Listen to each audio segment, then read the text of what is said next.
আত্মাকে নিত্য দেহকে অনিত্য বলে জানার ফলে কখনো শোকের বশীভূত হয় না। কিন্তু যারা স্বরূপ জ্ঞান রহিত, যাদের স্বরূপ জ্ঞান নেই, শোক করা তাদেরই স্বভাব। তাই মহাচ্ছন্ন ব্যক্তিকে শিক্ষাদান করা অত্যন্ত কঠিন। যে ব্যক্তি মহাচ্ছন্ন তাকে শিক্ষাদান করা খুব কঠিন। সে মোহের দ্বারা আচ্ছন্ন হয়ে আছে, তাকে যতই শিক্ষা দেন সে মায়া মোহেতে আচ্ছন্ন হয়ে আছে, তার কথা কানে যাবে না। তাই এই ব্যাপারে ওদেরকে বোঝানোর জন্যে, ভাই স্ত্রী এবং ভাতুষপুত্রদেরকে বোঝানোর জন্য একটা সুন্দর ব্যাখ্যা করলেন। গল্পটা শুনবেন আপনারা। এক সময় এক ব্যাধ ছিল, তা সেই ব্যাধ আহারের প্রলোভন দেখিয়ে, বিভিন্ন আহারের প্রলোভন দেখিয়ে পাখিদেরকে জাল বুনে জাল বিস্তার করে তার মধ্যে বিভিন্ন রকম খাদ্যদ্রব্য দিয়েছে। পাখিরা কি করলো, সেই আহারের সন্ধানে তারা এসে সবাই জালে ফেলে। তখন বনে বিচরণ করতে করতে একজোড়া কুলিঙ্গ পক্ষী ছিল। তারা স্বামী স্ত্রী, কুলিঙ্গ পক্ষী এক ধরনের পক্ষী, তাদের প্রচুর বাচ্চা খাচ্ছে। হ্যাঁ, তারা সেই বাচ্চাদেরকে খুব স্নেহ করতো, আর শিকার থেকে ছুটে এসে আবার সেই পাখিদের কাছে বাচ্চাদের কাছে গিয়ে বসতো। এখন ওই পক্ষী জালে আবদ্ধ হয়ে পড়ল। তখন ওই পক্ষী বিপদগ্রস্ত হয়ে গেল, অত্যন্ত দুঃখিত হলো। সেই অসহায় পক্ষীটি তাকে মুক্ত করতে সমর্থ হলো না। অনেক চেষ্টা করলো জাল কাটা, কিছুতেই জাল কাটতে পারলো না। তারপরে অবশেষে ব্যাধ এসে তারপরে নিয়ে চলে গেল। তারপরে স্নেহ ভরে বিলাপ করতে লাগলো। তিনি সেই পক্ষীটা বলছে যে, নির্দয় বিধাতা, ও আমার অর্ধাঙ্গিনী, সেই অর্ধাঙ্গিনী আমার ভার্যাকে নিয়ে চলে গেল, তাহলে আমাকে কেন নিয়ে গেল না? হায় বিধাতা, তোমার এই কি পরিহাস!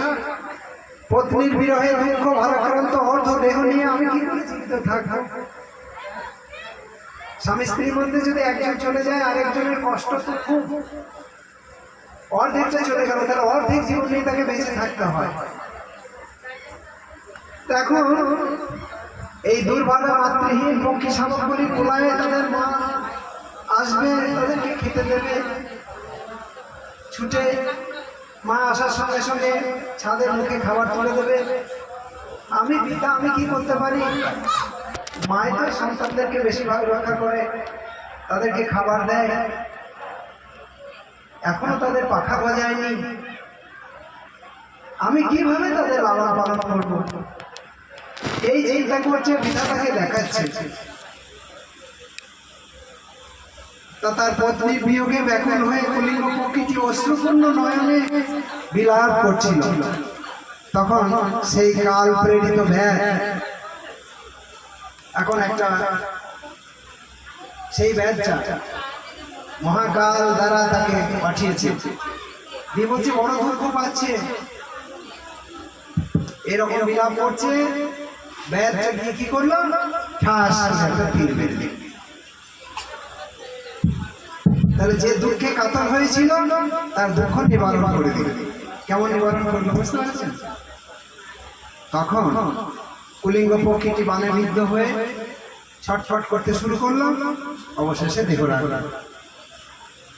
এখানে হিরণ্যকশিপু বাচা, হিরণ্যকশিপু বলছেন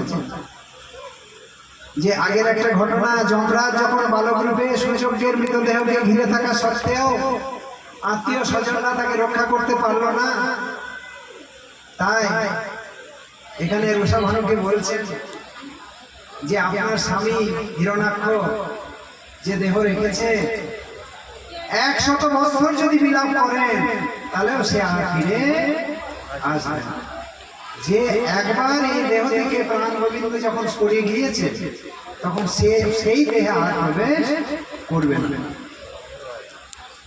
তাই বলছেন যে তারা বুঝতে পেরেছিল এই জগতে সব অনিত্য, কোনো কিছুই চিরকাল থাকবে না।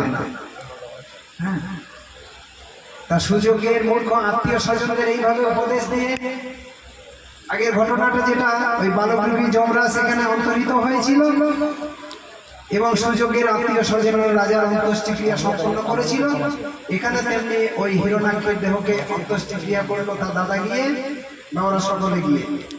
তাই বলছেন হিরণ্যকশিপু যে তোমাদের দেহের জন্য শোক করা উচিত নয়, তা সে নিজের দেহই হোক আর পরের দেহই হোক। তা আমাদের নিজের দেহের জন্য শোক করা উচিত নয়, আমাদের আত্মীয় স্বজন বন্ধু বান্ধব যেই হোক না কেন কেউ যদি মারা যায় তার দেহের জন্যও শোক করা উচিত নয়।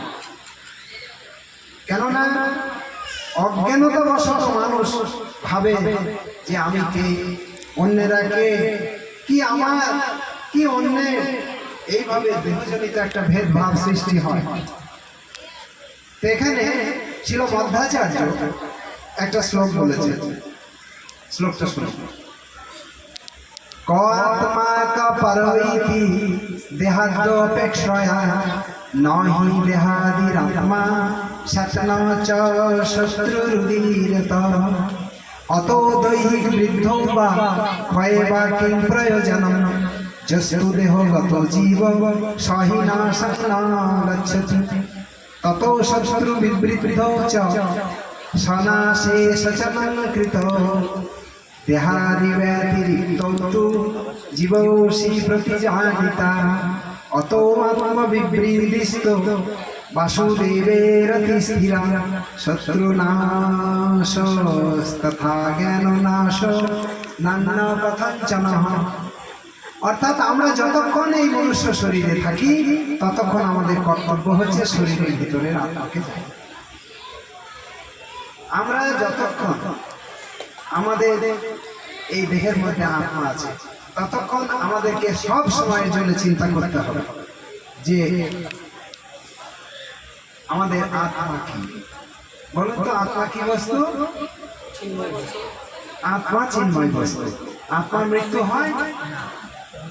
দেহের মধ্যে কে থাকে? একটা আত্মা, জীবাত্মা আর একটা পরমাত্মা। তাহলে যখন জীবাত্মা সরে যায়, পরমাত্মা সরে যায়, জীবাত্মা সরে যায়, চিন্ময় বস্তু সরে যায়, তাহলে নশ্বর দেহটা পড়ে থাকে। তাহলে আমাদের কি দেহটার জন্য শোক করা উচিত? কিন্তু তা সত্ত্বেও আমরা শোক করি কেন? প্রশ্ন।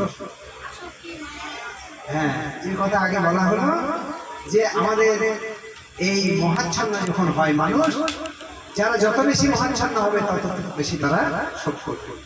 তাহলে দেহ আত্মা নয়, আমরা দেহ থেকে ভিন্ন। তাই দেহাত্মবুদ্ধির ভিত্তিতে শত্রু মিত্র এবং দায় দায়িত্বের কোনো প্রশ্নই ওঠে না।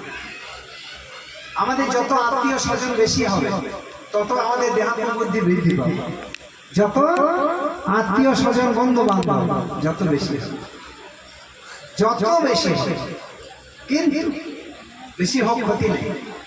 যদি আমি দেহাত্মবুদ্ধির ঊর্ধ্বে চলে যাই, যদি আমি কৃষ্ণ ভক্ত হই, যদি আমি মূল আমার স্বরূপে যদি আমি জানতে পারি, তাহলে আমার শত শত কোটি কোটি আত্মীয় স্বজন থাকলেও আমি দেহাত্ম বুদ্ধির দ্বারা পরিচালিত হব না। আমি কে? তখন হবে আমি চিন্ময় আত্মা, আমি দেহ নয়। অতএব দেহের জন্য আমাদের সব করা উচিত।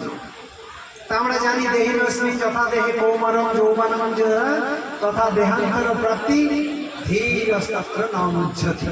যারা ধীর ব্যক্তি তারা কখনো মুহ্যমান হবে না। তা যারা কৃষ্ণ ভক্ত তারা ধীর, আর যারা কৃষ্ণ ভক্ত নয় তারাই হচ্ছে চঞ্চল। কে চঞ্চল? যারা কৃষ্ণ ভক্ত নয়। আর যারা কৃষ্ণ ভক্ত তারা ধীর, তারা ধীর তত্র ন মুহ্যতি, মানে মুহ্যমান হবেন না। তাই আমাদের অধিক শীত হলেও মুহ্যমান হলে হবে না, অধিক গ্রীষ্ম হলেও মুহ্যমান হলে হবে না। অত্যধিক গরম তা সত্ত্বেও আপনারা কিন্তু ভাগবত কথা শ্রবণ করছেন, ধন্য আপনাদেরকে। আপনারা সবাই ভগবানের কৃপা লাভ।